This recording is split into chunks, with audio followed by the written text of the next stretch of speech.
Selections from the Scented Flowers of Sinjin-Ka by Martin Hart. Story 44, The Abandoned Garden.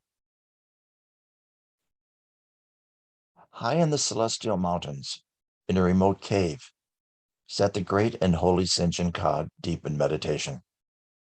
He sat this way for 100 years, bathing in the waters of eternal bliss, at peace in the nurturing womb of the divine. One night, during the magic of the twilight time, Sinjin-Ka opened his eyes. When the people heard of this, they gathered at his feet, and each night for 91 nights, during the magic of the twilight time, Sinjin-Ka told to all who gathered a story. Listen, my beloved, and listen well, to the stories that he, the Great and Holy Sinjin-Ka, told during the magic of the twilight time. She was the most hated in her village, this vile, bitter woman. She treated all with loathing and contempt, and they all despised her for it.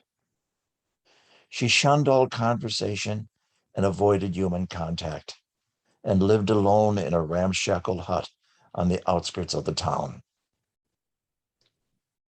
When she left her darkened sanctum, and she very seldom did, people looked away from her to avoid her hate-filled gaze.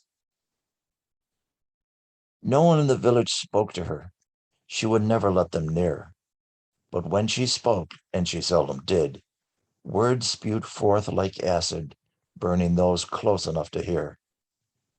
Children thought her an evil witch, and out of fright would run from sight whenever she drew near. But the older ones, to prove their courage, would hide in her yard at night, not daring to be seen. One day, while walking to the village, the old woman came upon a dying squirrel lying in pain along the road.